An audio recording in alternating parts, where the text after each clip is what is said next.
Está sempre aqui com a gente, né, doutora Leandra? É um prazer sempre. Obrigada. Doutora Leandra, qual a importância desse evento de prevenção, né? Que é um evento de prevenção, certo? Exatamente. Como é a 14ª Semana Nacional, o país inteiro, vários municípios que têm trabalhos efetivos e visíveis nesta área de álcool e outras drogas, está mobilizado no sentido da prevenção. Em 2009, numa Assembleia Extraordinária da Organização das Nações Unidas, a ONU declarou a questão do álcool e de outras drogas como responsabilidade compartilhada, ou seja, é responsabilidade de todos nós. Tudo que iremos fazer nessa semana está voltado para a prevenção, porque nós temos percebido um uso abusivo, principalmente do álcool e outras drogas também, mas das drogas legais o álcool é o que está mais nos preocupando. Sim. Doutora Leandra, é muito interessante essa colocação, que, né, colocado como álcool e outras drogas, não álcool e drogas. Então, qual a importância da população, né, das pessoas terem consciência de que o álcool é uma droga também? Então, depois de um evento que ocorreu na cidade, um evento teen, ou seja, uma festa para jovens, eu, em 10 minutos que eu caminho da minha casa ao meu consultório, encontrei 5 garrafas de bebidas destiladas vazias. Minha mente logo perguntou: o que aconteceu ontem na cidade? Antes de eu começar a atender às 9 da manhã de um sábado, eu já estava sabendo o que tinha acontecido na festa. E aí foi muito grave, porque foram muito comas etílicos, comas alcoólico, em jovens menores de 18 anos. Eles contam para mim, primos, parentes, filhos, sobrinhas.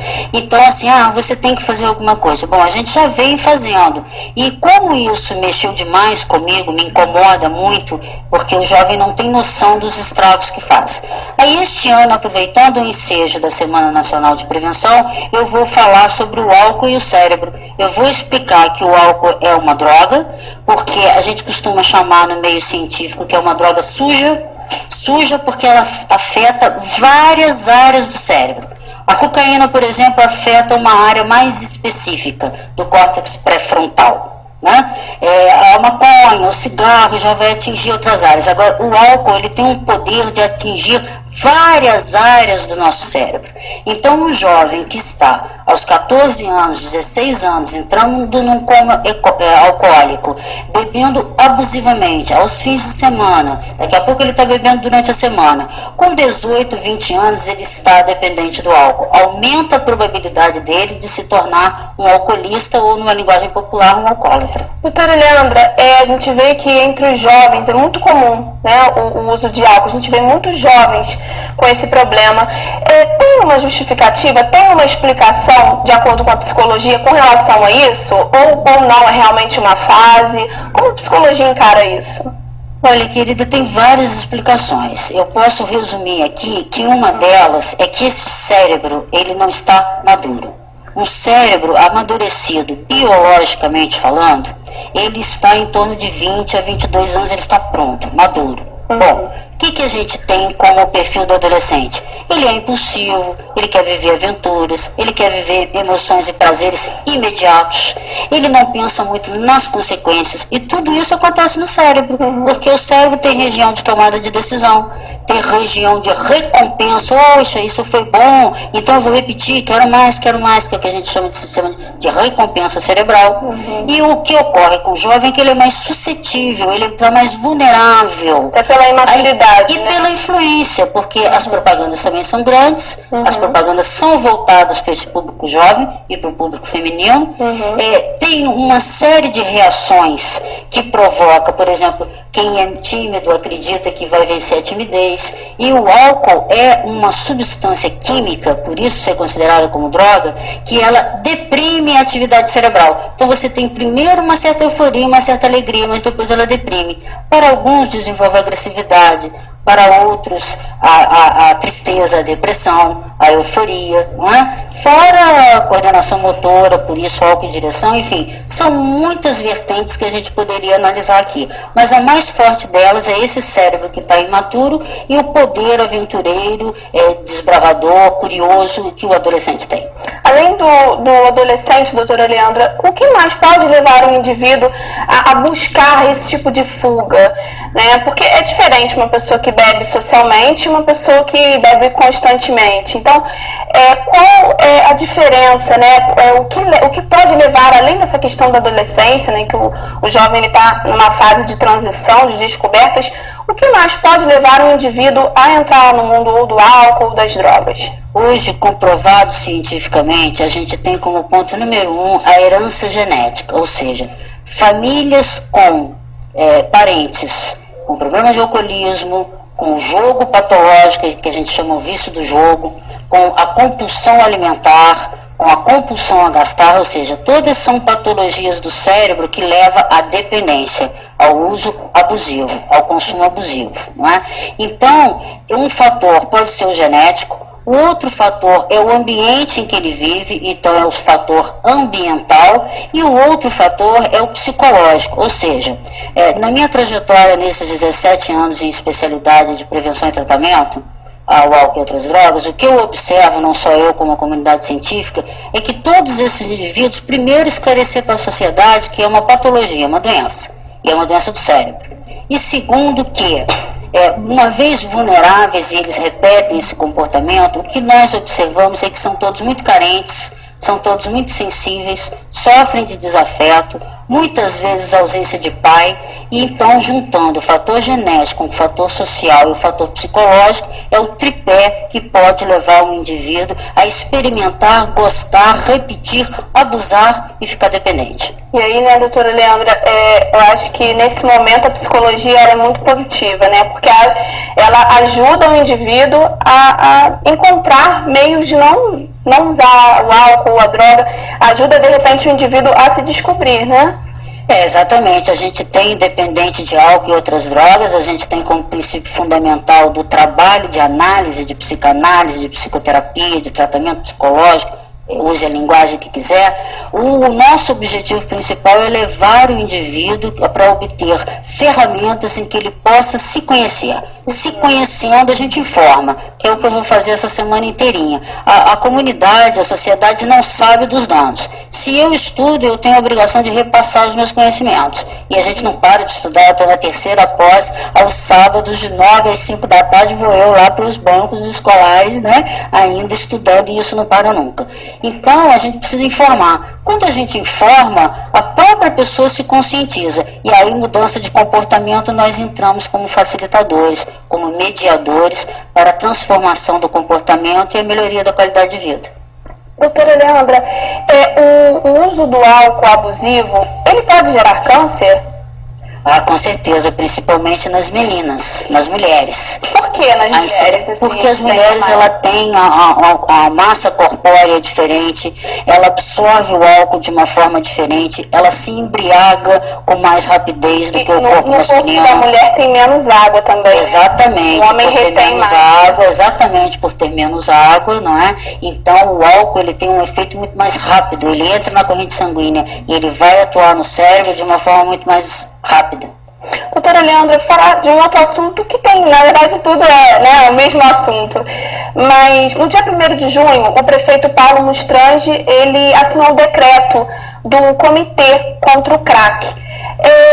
Qual a importância desse comitê para o nosso município? Aliás, foi uma ideia muito positiva, né? Parabenizar aqui a prefeitura mais uma vez, porque eu achei essa ideia muito positiva, essa preocupação, né, com a prevenção. Na verdade, essa preocupação faz parte de um programa federal, né, da Secretaria Nacional de Políticas sobre Álcool e Drogas, lá do Gabinete Institucional da Presidência da República, e há um consenso de que o crack, principalmente, virou uma epidemia. É uma doença que está alastrando e que é muito deteriorante.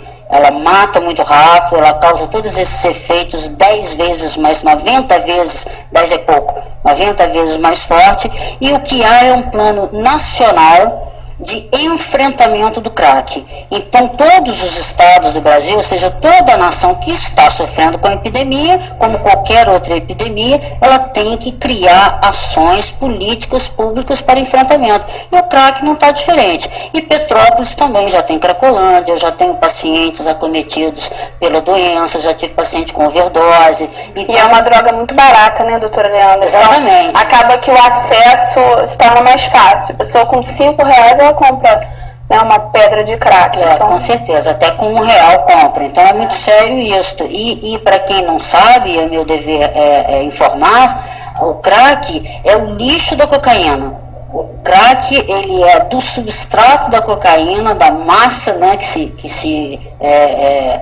trabalha laboratoriamente, com mais um monte de porcaria, com mais cal, com mais querosene, com mais até cimento alguns colocam. Então realmente você está consumindo uma substância altamente corrosiva do cérebro, definha, deteriora muito rapidamente.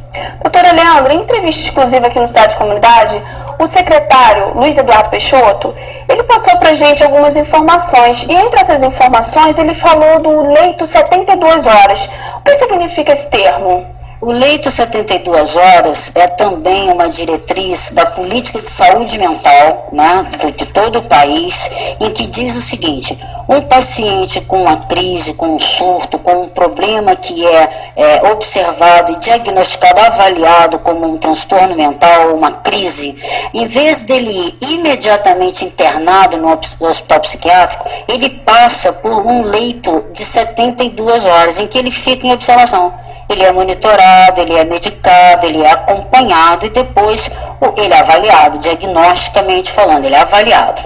Feita essa avaliação, ele é internado ou não. Se durante esse período de 72 horas a situação for contornada e ele precisar, por exemplo, de um acompanhamento de tratamento continuado, o certo, né, o dever dos profissionais de saúde é encaminhar aquele indivíduo para um tratamento. Mas 72 horas ele tem os primeiros cuidados. Sim, seria então, no caso, para fazer essa análise, né, se realmente há necessidade da internação ou não, né? Exatamente, para evitar que as internações psiquiátricas sejam muito sem uma avaliação séria e conclusiva de que aquele indivíduo realmente precisa de uma internação. Isso independente de álcool e outras drogas. Doutora Leandra, o primeiro curso realizado pela CETRAC, voltado para os profissionais de psicologia e do serviço social, para prevenção, né, de drogas, contou com a sua ministração. Como foi realizar esse curso e qual a importância desse curso para os profissionais? Esse curso foi muito emocionante o tempo todo para mim e está sendo até agora. Foi uma iniciativa do meu amigo Peixoto, Luiz Eduardo Peixoto, secretário da CETRAC, que me pediu que elaborasse um curso especificamente para os psicólogos e assistentes sociais dos Centros de Referência em Assistência Social, do Centro Especial de Referência em Assistência Social, o Núcleo de Integração Social, enfim, essas unidades da CETRAC que têm esses profissionais. Então foi um curso de 6 meses, ministrado todas as sextas-feiras, e que estes profissionais tiveram acesso a informações atuais, tiveram metodologia, formas de tratamento, como prevenir, como receber o paciente nestes postos, usuário de álcool e drogas, como encaminhar, enfim. Eles tiveram 5 módulos de informação, de estudo, eu procurei passar o melhor que pude, e eles se formam hoje conselheiros em dependência química, primeira turma, oficialmente, pelo município de Petrópolis, os primeiros conselheiros em dependência química. Parabenizar, então, essa primeira turma, a segunda eu quero participar ainda. Vai ser um prazer, a demanda está grande, eu tenho que me organizar, porque, graças a Deus, a demanda está grande. Com o secretário também, falei, olha, eu quero participar desse curso aí, quando tiver. Muita gente quis, eu comecei com 49 pessoas, e nós acordamos em 30. Fizemos um aditivo, bom, vamos deixar, eu dou umas vagas, o Peixoto dou umas vagas, e vamos ver o que acontece. Desses 49, alguns não conseguiram acompanhar, porque eu estava falando, eu tenho que adequar a minha linguagem, mas eu estava falando para nível superior, eu tinha que adequar a psicologia, o serviço social. E acaba que com isso houve uma espontaneidade dos participantes e a gente fecha com 31 conselheiros formados. Doutora Leandra, todo curso é assim, né? A turma começa gigante, aí vai tendo aquela... Assim, ela diminuindo, porque as pessoas vão se identificando cada vez mais ou não, né? Exatamente isso, foi o que mais me emocionou. Porque quem fica até o fim é quem está com amor à causa. Exatamente. Né? Na aula inaugural, quando nós começamos em novembro, na aula inaugural, eu falei e falo isso, que a premissa básica de trabalhar com prevenção a álcool e drogas é amor. Amor e compaixão. Entender que esses indivíduos estão doentes, que é uma doença do cérebro e que temos que ter uma visão com eles sem preconceito, sem mito. Por isso eu passo a realidade. E o que eu mais obtive de retorno foi exatamente isso. As pessoas mudaram o seu conceito, mudaram o seu olhar e, por conseguinte, mudaram a sua prática, tanto no exercício da psicologia quanto no exercício da ciência da arte. Absorveram todo isso. Muito. Eu fiz prova, foi uma prova que disseram que foi puxada. Eu procurei aliviar, mas eu dizia isso é importante, e fui colocando. Teve perguntas dissertativas e, ao final, cada um fez a sua contribuição, escreveu o que o curso acrescentou à vida pessoal e profissional desses conselheiros. Muito positivo esse trabalho, doutora Leandra, parabéns. E para encerrar, qual é a programação da 14ª Semana de Prevenção do Álcool e Outras Drogas? Olha, começa hoje às 5h30 da tarde no auditório da CETRAC, com a formatura dos conselheiros em dependência química da CETRAC. Eu vou palestrar sobre o álcool e drogas. O Peixoto vai apresentar esta ideia que ele teve sobre o curso e a repercussão que isso está acontecendo, e iremos entregar os certificados. Amanhã eu estarei em escolas particulares, vou começar palestrando no Colégio Santa Isabel às 10 da manhã, depois eu vou para o Rosemarie fazer uma entrevista lá na rádio, depois vou para o Liceu às 14h30, acho que depois à noite eu tenho alguma coisa aqui, isso na quarta e na quinta. Na quinta eu vou para o Colégio São Judas Tadeu, para o Alaor e para o Batalhar. E depois acho que tem alguma entrevista aqui também. Na sexta é o Conselho Municipal da Juventude e a Coordenadoria da Juventude que vai fazer esse trabalho de prevenção supervisionado por mim. Eles criaram algum trabalho, eu subsidiei com algumas informações e eles vão fazer isso. No sábado nós vamos fazer prevenção na sociedade. Estaremos na Praça Dom Pedro com uma tenda com distribuição de folder, de filipetas, de cartilhas, de informações sobre essa questão do álcool e outras drogas. Na segunda... Doutora Leandra, desculpa te interromper. É muita coisa. No sábado é a partir de que horário? O pessoal que está em casa fica ligado, né? O pessoal de repente quer ir até a praça para conferir o trabalho, aprender um pouco mais também. É a partir das 10 horas da manhã, acredito que até as 5 da tarde, antes de escurecer. Essa é a programação de sábado, tá bom? E na segunda-feira, visitas a comunidades terapêuticas, as existentes Padriquinha, CTR, enfim, os conselheiros que nunca conheceram o centro de recuperação. E na terça-feira, que é o Dia Mundial de Combate às Drogas, nós vamos ter o 3º Fórum Municipal sobre o tema, o 1º Simpósio de Alcoologia e a implantação da Associação Brasileira de Alcoolismo e Drogas da região serrana. Parabéns, doutora Leandra. Quero parabenizar o seu trabalho. E dizer que é um prazer a gente receber você aqui no nosso programa. Para mim é sempre muito bom, muito positivo. Todas as pessoas que assistem, que acompanham o meu trabalho, às vezes me param na rua, no elevador, no táxi, sempre me dando essa força, e eu sou uma formiguinha ali, um beija-florzinho que vou levando no bico a minha contribuição. E eu que agradeço, só tenho a agradecer o apoio de vocês. Obrigada, doutora Leandra. Agora a gente vai para um rápido intervalo e já a gente volta com informação, notícias do dia.